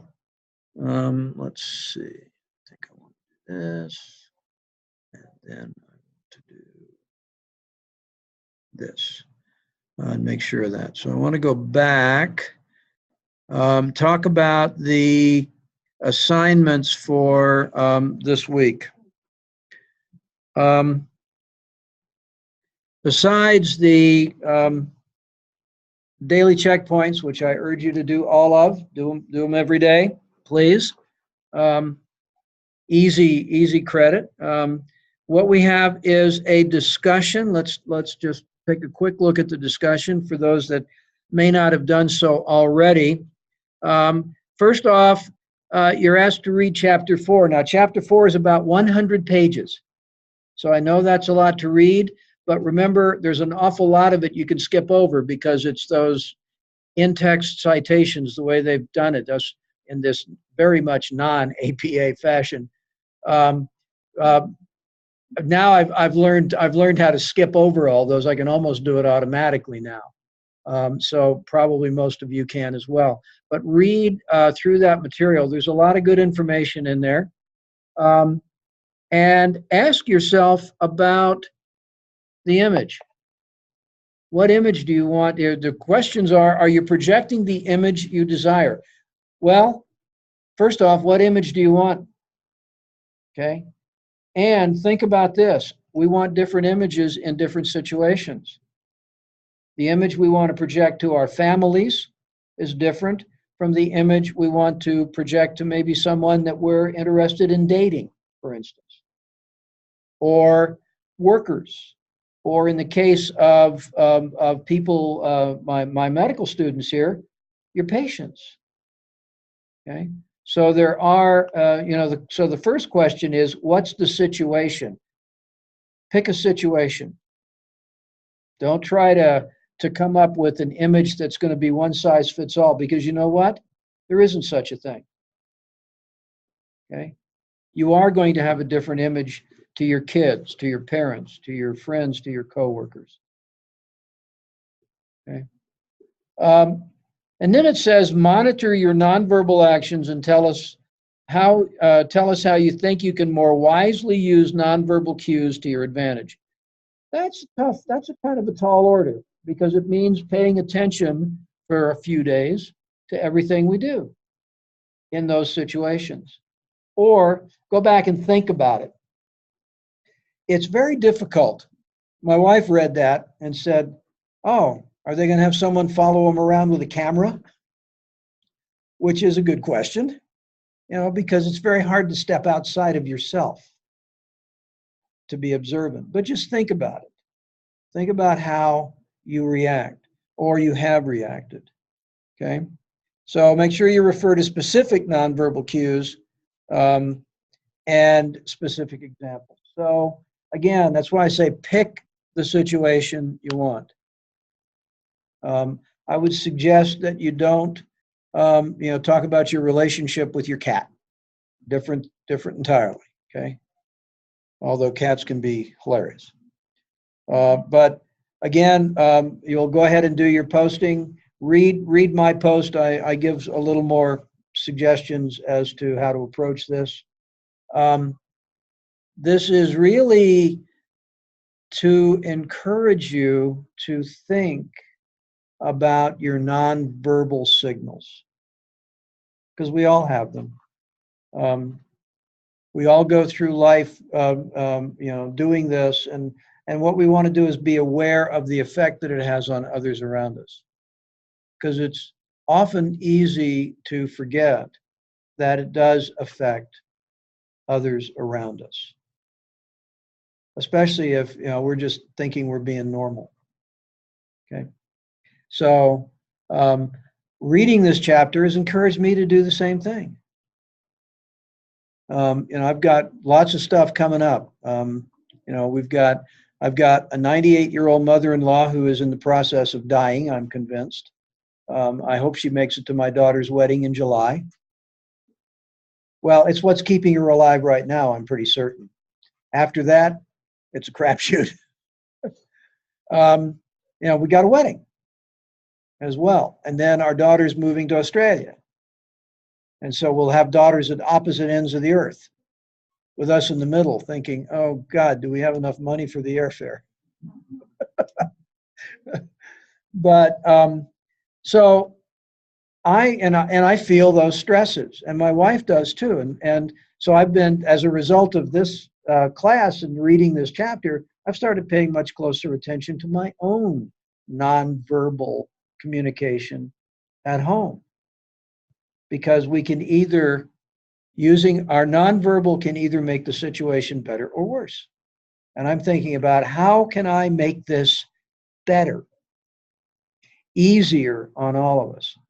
And I got a good clue last night. Our daughter was with us yesterday afternoon when I told her, well, I'm taking 2 months off teaching because her wedding is on the weekend between 2 mods. So I'm taking the mod before and the mod off after. And she looked so delighted. I could see it on her face. They're nonverbal cue. I made my daughter very happy real quickly by doing something that she felt was for her. And it's as much for her mother and me, because the last thing I wanted is to be grading a class during the wedding. Not going to happen. So there's, so I've started paying attention. I suggest we all, try that because we can think about how we can use. Can we change our nonverbal? Yes, we can. Yes, we can. We are trainable because much of nonverbal is reactive. Which some people say it's involuntary, and there's an involuntary component. Somebody says something to you that's really annoying. Your reaction is probably pretty much involuntary, and it could also be physiological. But I'll remind you again that physiological response lasts 90 seconds. After that, you're choosing to stay where you are. So you can make the choice. So if you can just hold your breath for that 90 seconds, you can probably avoid a lot of issues. So think about those. Then we have an assignment this week, another lovely writing assignment. I have graded all of the assignments that were turned in. Chelsea, were you able to get yours turned in? I can't hear you. You need to turn your microphone on. I sent it in your email. Okay, great. I'll find it then. Great. Wonderful. I'll get that graded then tomorrow. Okay. Okay. So the week 2 assignment is to read the material on chapter 4, pages 243 to 273. This is about some of the different types of nonverbal communication. And we've identified them. Kinesics, body language, we call it, eye contact, facial expressions, haptics, which is touch. And touch is a funny one, especially nowadays with the Me Too, sort of thing going on. But touch can be very expressive. Recently, we were at a party and a friend got a text that his sister-in-law had died. Yeah, tough. So everyone touched him. Just a little. And he felt better. There was nothing inappropriate about it. Now, so touch can be just friendly. Touch is a handshake. Okay, can be friendly, a pat on the shoulder. You walk by someone that you know, hopefully you know, and just sort of put a hand on the shoulder and say hi. Good. That was a great expression, Amber. Yeah. But you can do that. If it's not someone you know, then it's probably inappropriate. But touch can be all the way from just sort of soothing and a handshake to inappropriate sexual, which is fine for intimate relationships with your significant other, but not for random people on the street, right? So there's lots of ways that comes in. We're not going to spend a lot of time on that, I think, in this class, but that's what haptics is touch. Proxemics, personal space. You want to intimidate somebody? Get into their personal space. Okay. Does everybody have the same idea of what their personal space is? No, they don't. No. And not in different cultures either. You will find, especially in cultures where there are lots and lots of people, India, China, Indonesia, where you have lots and lots of people in a small space, Japan, lots of people in small spaces. Their personal space is very, very small because they're crowded together. We tend to have about this much in this society and maybe more. Okay. If you believe in energy healing and in energy fields, it might extend a couple of feet out past your hands, right? So personal space, that's what proxemics is. You want to intimidate someone? Get inside their personal space and look them in the eye. That's what they do in basic training. The drill sergeants get right in your face and yell at you, and you have to take it. It's very demeaning. It's very uncomfortable, and it's a kind of nonverbal communication. Why do you think cops wear sunglasses? That's right. Nonverbal communication. They can see you, you can't see them. Pardon?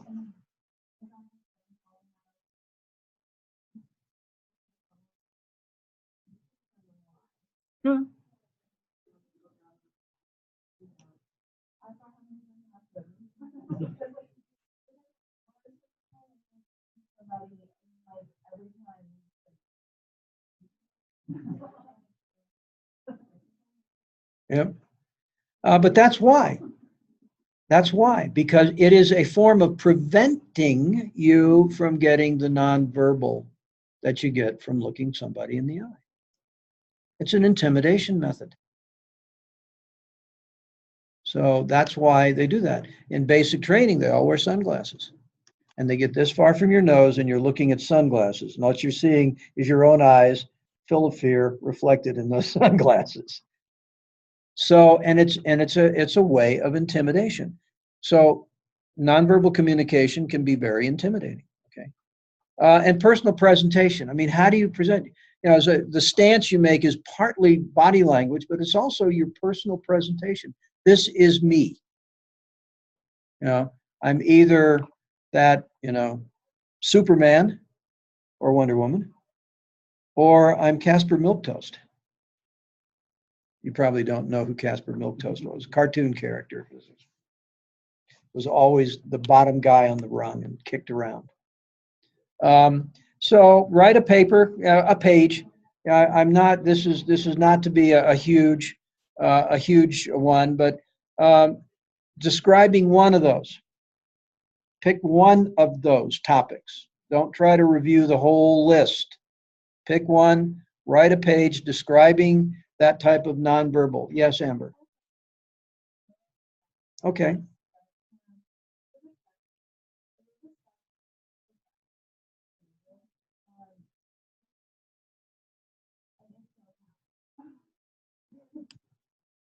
Wow.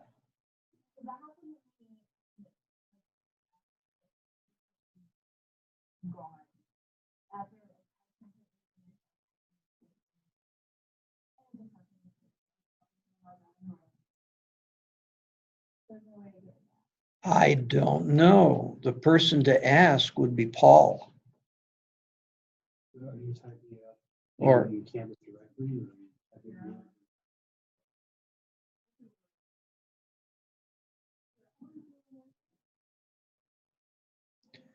I don't know if there's a way to get it back because I suspect what's happened because I've seen this happen and my fumble fingers couldn't prevent it. But I've seen it happen that all of a sudden I hit some key and it highlights the entire thing and then I hit the space bar and it's gone. It's completely gone and I don't have any idea how to get it back.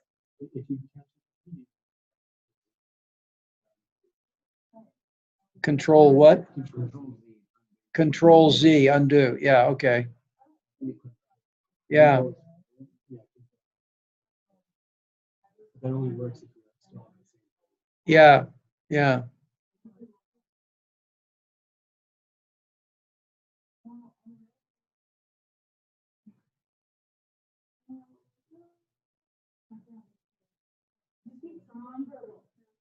Yeah, yeah. It is frustrating. But Control Z, okay, so Control Z might be able to get it back. Yeah, well, Are you still on the same page? no. If you're on the same page, you can keep hitting Control Z and it should back up. But yeah, that's one of the reasons that I do all mine in Word and then copy and paste.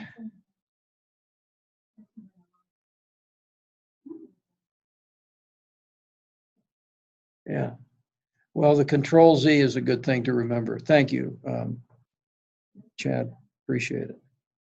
So, for future reference, there's the thing to do. Yeah. So that assignment is actually going to be APA. I need to have at least one reference. Okay. And remember that the reference can be your textbook. Okay, can be, in fact, I think you can reference a YouTube as well. Yeah, sure. Yeah, just look. The reference is to the person. If you have a date, a lot of YouTubes don't have a date that you can find, so it's ND.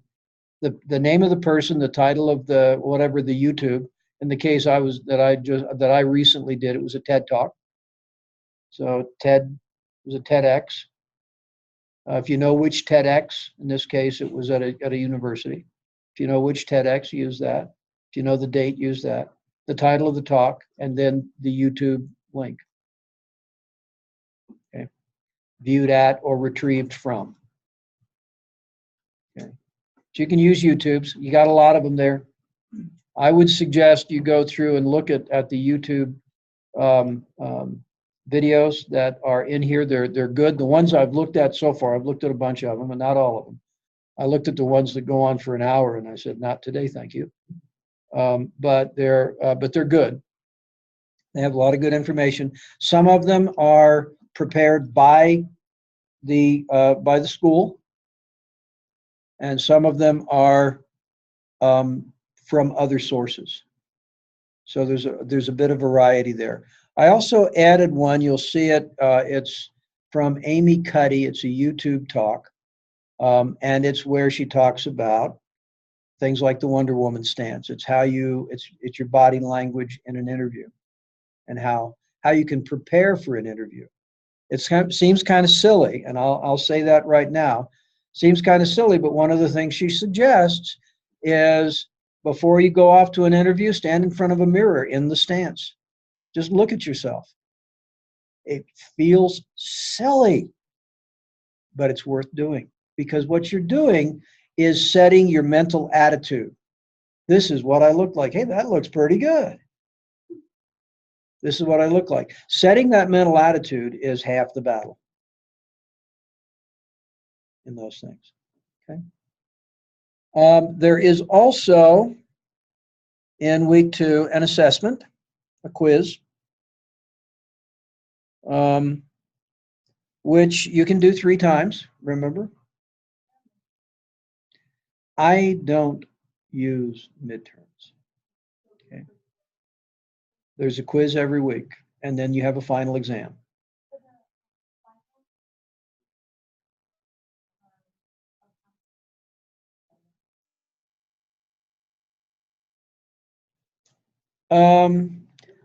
Actually, yeah, remind me during the last week, and I'll make sure that you have access to them up until the start of the final. Okay, so you can go back and study. Yeah, they're still, I keep most of the assignments and assessments are open 1 week after the due date in my classes. Then after that, they close. But I have in the past reopened assessments up to the final itself so that you can go back and study. But remind me, please, and I'll do that.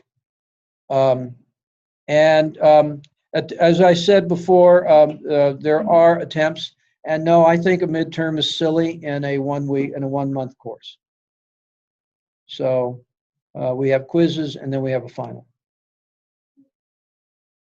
All right. And that really is the activity for the week. So on Wednesday, we'll discuss some more of the information about nonverbal communication. Because as I said, it's a 100-page chapter. It's a lot of reading, but there's also a lot of information in it. So it's worth the effort to read it, in my opinion. It is actually a fairly well-written book on this topic, better than others I've seen. So, questions, comments?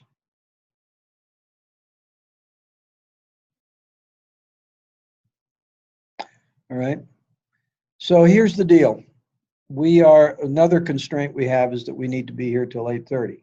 So what I would like you guys to do is just work on a couple of things. Maybe go back and reconstruct your discussion in a Word document, Felicia and Amber, and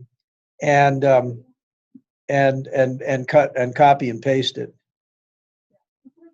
Yeah, most. Mm-hmm.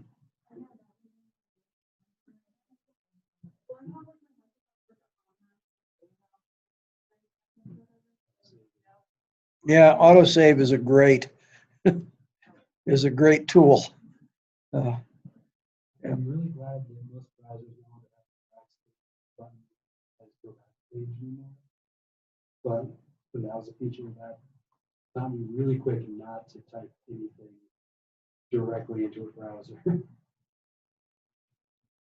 Yeah. Yeah. I'm just gonna type it. Yeah, when you said that, I thought, uh-oh. Yeah. Now you can take off the tape, you can just regular one. Michael? Yeah, I do. Let's see. I'll go make a couple of copies and I'll be back. Okay, I'll be back in a couple of minutes. I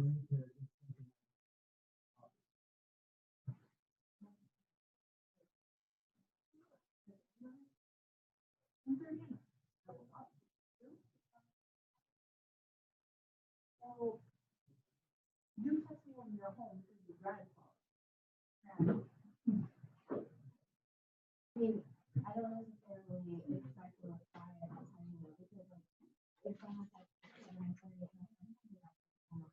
you know, I'm not gonna leave, but. I'm fine with what you're.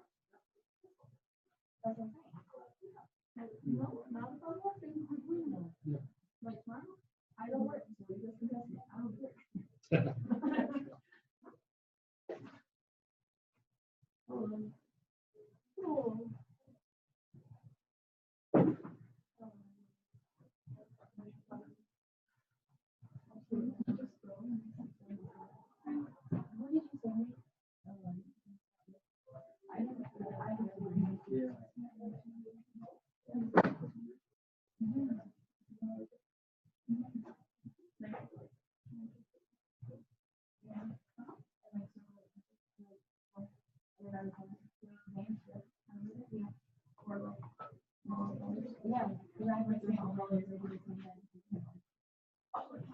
Yeah, my beautiful pictures.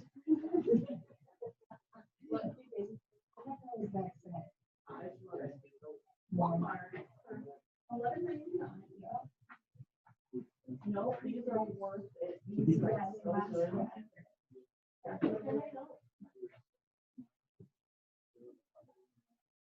I know.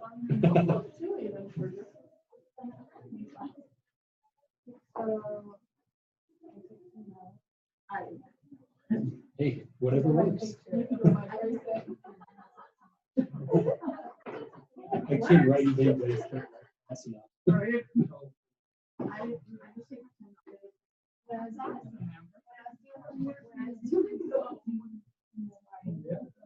But I would also homework, I mean, just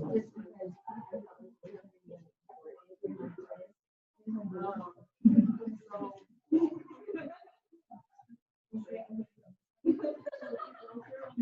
I needed something to like show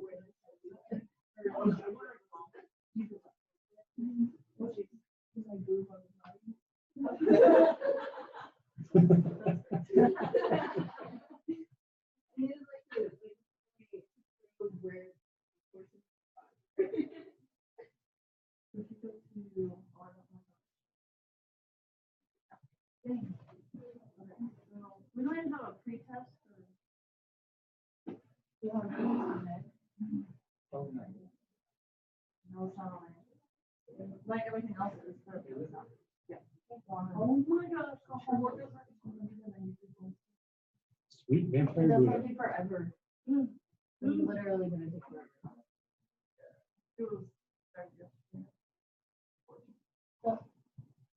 Oh, okay, Saturday. I started like. Freaking out. No, but I haven't read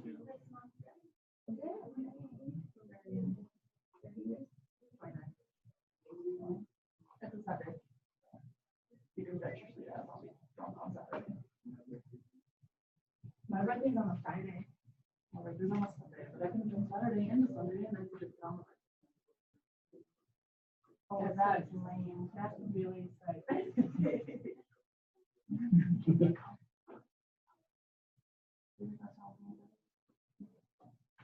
And I'm I was a super. I just went back in there. I have to go back.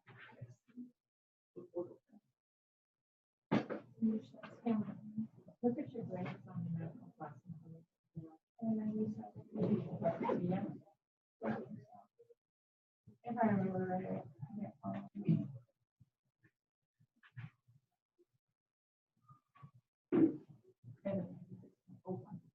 That's why I come up with the assessment. Oh, that's gonna go. Yeah, that's 97.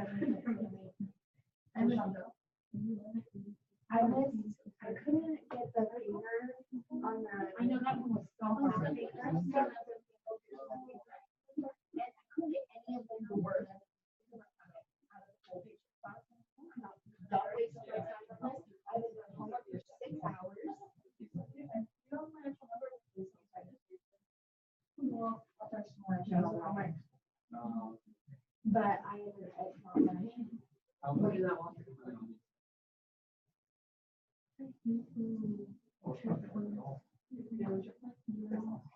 Did you use?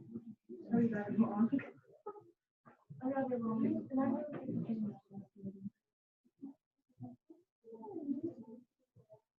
like it's like just the account like.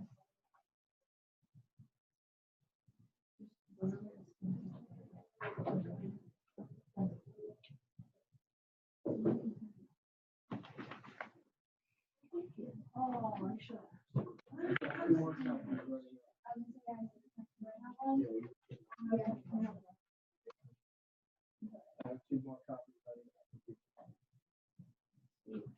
Yeah, we'll have to go back to my office together though. Because that's. Right, hoping that, you all right? Yeah. It is, I'm here. My roommate is she's in Wisconsin with me. Yep. And she just texted me, I'm done whenever you are. Okay. She's like, "Hurry up." Okay, so we're done for tonight. And I'm going to stop the